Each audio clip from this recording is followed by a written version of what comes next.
L'histoire commence avec une nuée de journalistes qui attendent devant le manoir Foll pour faire un reportage sur Foll qui vient d'être arrêté pour ses activités criminelles. Peu de temps après, un associé d'Artemis Foll, Mulch Digom, est arrêté pour avoir aidé Foll. La scène se déroule dans le centre d'interrogatoire du Missy Red Fort où Mulch est interrogé par les autorités.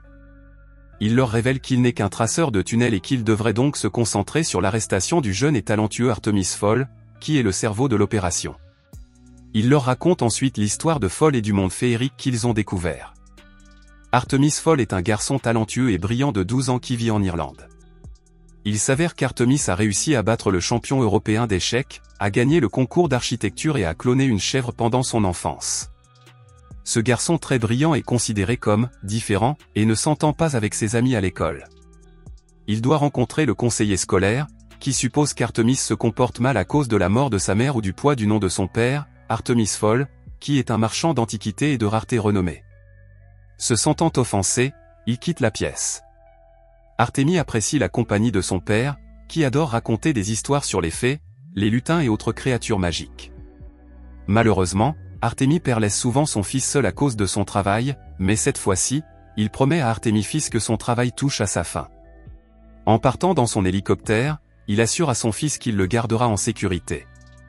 Le lendemain, le majordome des Foll, Domovois, reçoit un appel téléphonique l'informant qu'Artemis Senior a été kidnappé, le bateau étant arrivé sans passagers à l'intérieur.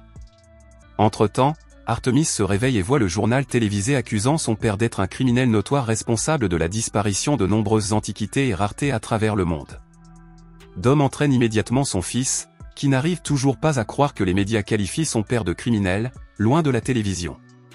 Quelques instants plus tard, Artemis reçoit un appel téléphonique d'une mystérieuse figure appelée Opal Kobwa. La femme avoue être celle qui a kidnappé son père et demande à Artemis d'obtenir un artefact appelé Aculo dans les 3 jours, sinon elle tuera son père. N'ayant pas d'autre choix, Dom emmène Artemis dans un lieu de travail souterrain de son père et des générations précédentes, où il découvre de nombreuses reliques étranges et des notes sur le monde des fées conservées à l'intérieur. En se basant sur le poème qu'Artemis Senior lisait toujours avant de se coucher, Artemis réussit à trouver le journal intime de son père.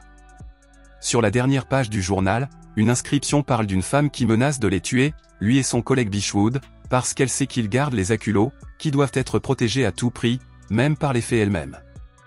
Artemis commence à croire à l'existence des fées. La scène se déplace au centre de la Terre, où Haven City, la maison des fées, est bien réelle et n'est pas un conte de fées. Il est encore révélé que les fées luttent toujours pour trouver l'Aculo. On apprend que Mulch est un nain et qu'il est condamné à 400 ans de travaux forcés pour avoir commis une série de crimes. Il rencontre ensuite l'officier Holly Short et lui demande de l'aider, mais elle refuse. D'autre part, Opal libère l'ancien commandant des fées Brian Cudjon et le rétablit dans ses fonctions, lui ordonnant de lui ramener Aculo avant Artemis. Le commandant Root aborde la question de la disparition d'Aculo, déclarant que l'artefact doit être récupéré avant qu'il ne tombe entre de mauvaises mains. L'officier Holly demande au commandant la permission de se rendre sur la colline de Tara pour enquêter sur la disparition de son père, mais Root rejette sa demande. Elle conseille à l'agent de ne pas gâcher sa vie, car il a un bel avenir devant lui. Foali, génie technologique des fées, aperçoit soudain un troll non identifié à la surface. Alors que tous les officiers de terrain sont occupés, le commandant Root ordonne secrètement à Holly de se rendre à la surface pour identifier la créature. Elle est ensuite éjectée par un volcan à l'aide d'une capsule. Brian, qui sert maintenant de taupe à Opal, remet en question la décision du commandant, car Holly est la fille de Beechworth, un traître accusé d'avoir volé les Aculos. Pendant ce temps, sur Terre, Dom recrute sa nièce, Juliette Butler, pour aider Artemis à retrouver l'Aculo. Après 12 heures d'enquête approfondie, Artemis trouve une piste vers la colline de Tara et prévoit de capturer une fée qui l'aidera à comprendre le monde des fées. Holly se rend à une fête où elle rencontre un troll géant qui essaie de manger une fille. Holly attaque le troll et sauve la jeune fille. Bien que les fées n'aient pas le droit d'utiliser la magie sur les humains, Holly désobéit à la règle et guérit la blessure de la jeune fille grâce à la magie. Peu de temps après, une capsule de congélation est utilisée pour empêcher le troll de manger des humains. Il se débarrasse du troll et efface l'esprit des humains avant que tout ne revienne à la normale. Sur le chemin du retour, Holly fait une petite diversion et se rend à la colline de Tara pour tenter de laver le nom de son père. Artemis continue de lire le journal de son père et apprend que Beechwood lui a délibérément donné l'Aculo pour empêcher l'ennemi Opal d'accéder au plus puissant des sortilèges féeriques. Holly tombe dans le piège de Dom et est capturé. Foali localise Oli au manoir Foll et le commandant envoie immédiatement tout le personnel pour récupérer Oli avant que son identité ne soit révélée. Le lendemain, Oli se réveille et se retrouve astérisque enfermé dans une cage. Juliette et Artemis portent des lunettes spéciales pour empêcher la fée de contrôler leur esprit. Artemis tente de négocier avec Oli, mais celle-ci le menace en lui disant que son peuple viendra la sauver et que les fées ne négocient pas. Une capsule de congélation du temps est à nouveau utilisée et une horde de fées, dont le commandant Root, arrive au manoir Foll. Artemis se transforme et arrive avec Dom. Les deux se préparent et combattent plusieurs soldats fées avec l'arme de Oli. Dom réussit à tirer sur la capsule de congélation, la déstabilisant. Root décide de se rendre à la maison pour négocier avec Artemis. Cette dernière l'accueille et lui propose de libérer Oli en échange des Aculos. Après la négociation, Artemis parle à Oli, qui lui révèle que Banchwood était son père et que leurs pères ont travaillé ensemble pour protéger Aculos, mais que Banchwood a été piégé en tant que traître aux fées. Pendant ce temps, Opal révèle son plan pour régner sur les mondes des humains et des fées avec les Aculos, car ils sont incapables d'amitié et de coexistence. Il ajoute qu'il anéantira toute l'humanité et redonnera aux fées la place qui leur revient.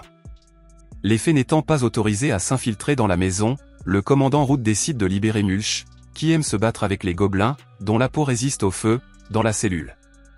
Mulch est immédiatement transféré à la surface. Root lui propose d'alléger sa peine si Mulch accepte de l'aider en creusant dans le manoir Foll et en récupérant Oli. Mulch accepte l'offre et se transforme soudain en nain à grande bouche avant de creuser dans la maison. Une fois arrivé, Mulch, dont les yeux sont équipés d'une caméra et d'un scanner à rayon X, parvient à trouver la Colue cachée dans un coffre-fort placé derrière une photo d'Artemis sœur. Artemis lui permet d'ouvrir le coffre et de récupérer l'artefact car il fait toujours partie du plan, tandis qu'il décide finalement de libérer Oli en lui proposant de travailler avec lui. Dès que Mulch ouvre le coffre, Artemis et Oli l'affrontent et tentent de cacher l'Aculo aux fées. Mais celle-ci le voit à travers l'œil de Mulch. Q-John informe immédiatement Opal de la découverte et elle lui ordonne d'intervenir. Il rassemble l'armée des fées et démet le commandant Root de ses fonctions. Il envoie ensuite l'énorme troll capturé, à qui on a injecté une potion qui le rend plus fort et plus furieux, faire une descente dans la maison. Artemis fait équipe avec Dom, Juliette, Oli et Mulch pour protéger les Aculos et combattre le troll en colère. Mulch décide d'avaler l'Aculo, tandis que Dom et les autres tentent de distraire le monstre. Après une longue et épuisante lutte, ils parviennent à piéger le troll en l'accrochant à un lustre. Cependant, le monstre tombe dans la direction d'Artemis, mais Dom le repousse, ce qui lui vaut d'être frappé par l'énorme corps du troll. Le capitaine ordonne à ses hommes de restaurer la magie de Oli, ce qui lui permet de ramener Dom à la vie. Pendant ce temps, le gel temporel s'effondre, faisant tomber de nombreuses fées et les obligeant à se retirer du manoir Foll. Finalement, la capsule de gel temporel explose et tout revient à la normale. Se rendant compte que son plan tombe à l'eau, Opal décide de tuer Artemis sœur par magie noire. Avec l'Aculo en leur possession, Artemis pousse Oli à activer son sort, puisqu'aucun humain ne peut le manier. Les deux deviennent officiellement amis et l'officier parvient à créer un portail pour sauver Artemis sœur de la cachette d'Opal avant d'être consumé par la magie noire. Artemis retrouve son père qui l'attend dans son espace de travail souterrain, où il révèle à Oli que son père a donné sa vie pour protéger l'Aculo. Il remet ensuite à Oli une liste des complices d'Opal, espérant qu'elle enquêtera et les capturera. L'officier ramène l'Aculo à Haven City, où le commandant Root l'entrepose en lieu sûr. Il mène une enquête pour retrouver Opal et ses complices. Tous les membres de l'armée félicitent Oli pour son dévouement et son travail. Pendant ce temps, Artemis appelle personnellement Opal, la menaçant de la poursuivre. Ensuite, son père et lui partent en hélicoptère pour conclure une affaire. Mulch met alors fin à son enquête et refuse de les aider à capturer Artemis Fowl. Peu après, il révèle qu'il est en fait un nain et qu'il a ingéré un dispositif de repérage, ce qui permet aux Fowl de le localiser et de le sauver de l'installation. Ils s'envolent ensuite et sont prêts à relever les nouveaux défis qui les attendent.